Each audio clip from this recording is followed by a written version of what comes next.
Today we're talking about business life cycles. And this is a topic often taught in undergrad. But what goes unnoticed is how to apply those life cycles to the sales, presentation, and negotiation tactics when you're introducing your value proposition to businesses. If you understand these life cycles well, two things can happen. You can accelerate the sale of opportunities, and most importantly, you can also filter out poor opportunities. Let's get started.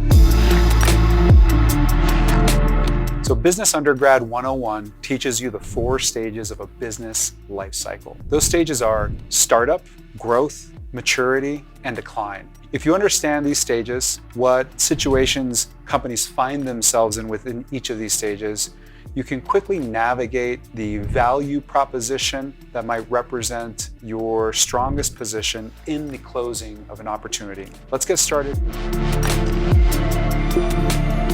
In the startup stage of a business, you're really talking about companies who do not understand their product market fit. And because they're trying to define the capital return on the solutions and values they bring to the market, it means that there are usually less people in an organization, and those people are doing a lot more work. You're typically able to connect and meet the founders or the executive team, or if you're working with one layer beneath them, you're at the table and have the opportunity to present your solution to that executive team. And there's an important thing to consider. Being capital constrained might really push the creative boundaries of how you want to position your product and the length and the cost of that product. But working with startups is valuable because of their early adopter and their feedback loops and their ability to very quickly tell you if your solution provides them value. So the startup business is a stage in which you can get a lot of adoption, and maybe capital isn't the thing that you grow very rapidly with selling to that group, but there are other benefits besides just the revenue. If startups are learning how to walk, then growth stage businesses are learning where to run. Growth stage businesses have product market fit. There is validation that the service or solution they're offering the market has value, and that value is coming in the form of capital. Now that capital could be from buyers who are interested in consuming more of the business's services, or the capital could be from venture capital, private equity, or maybe just a very aggressive bootstrapped approach. The point is, they're learning where to run, which means they need to be testing lots of methodologies and lots of approaches and lots of entry points into the market to build top of funnel, to optimize conversion at disco to close, and to onboard quickly. And for these reasons, growth stage companies are a little bit less risk averse. They're more open to taking risk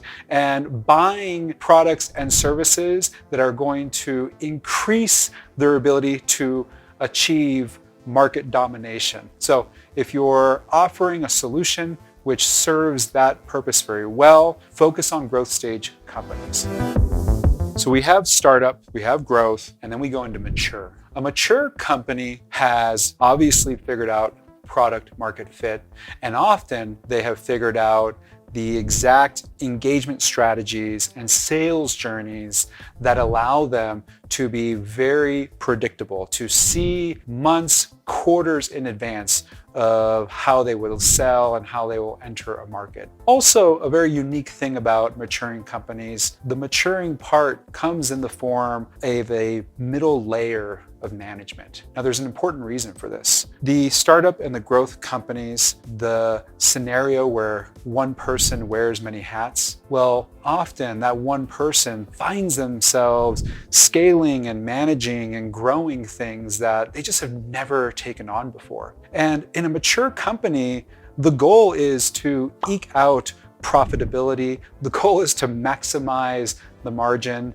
and to tweak and fine-tune the system. And so all those people who grew very quickly with the company, if they become middle management, that's great. But typically a mature company is going to bring in a middle management or bring in an operating system who has scaled to hundreds of millions and can then fine tune it. Now, this is a pro and a con. The pro is they're much more intelligent about how they spend capital. They have better systems for evaluating if a product or service or solution is going to help them gain particular margin. And so because of this, because their systems are more fine-tuned and intelligent for the evaluation of a service, it means that they're going to take more risk in longer term contracts. So if you're a business that is trying to go upstream and get larger contracts, longer terms, higher price point, you want to focus on the mature company, but also know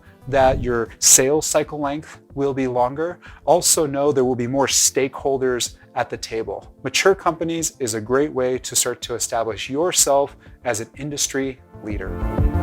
So our last stage is the stage of death, unfortunately. It's declining companies. It is represented by companies who maybe have played in the space a very long time. There are a lot of people competing for the same market. These are not solutions that are innovative. These are solutions that have become more commodity-based. And in these declining companies, what you often find are organizations that have been very slow to move to either new markets or new value propositions, or maybe even adopt technology. And what you see are customers who start to fall off and a very difficult time replacing those customers. You also see very tight margins across a declining company. A declining company does not have a ton of capital to move into adopting and gaining new customers. And so it's a really vicious cycle once you start to go down this declining path, unless there's some type of leveling, like an AI leveling or an opportunity to really create a new playing field.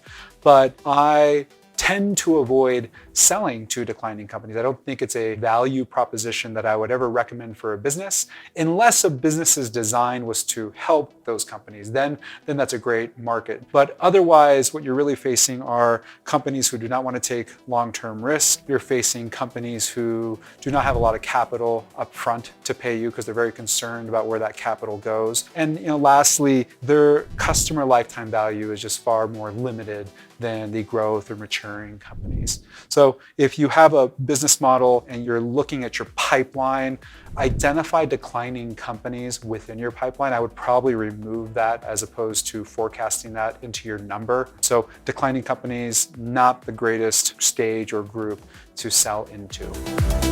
This wraps up the 4 stages of a business's life cycle. Again, those stages are startup, growth, maturing, and declining. Really think about your product and service. Think about the price points that you have. Think about the terms and conditions that you want to have baked into your agreements.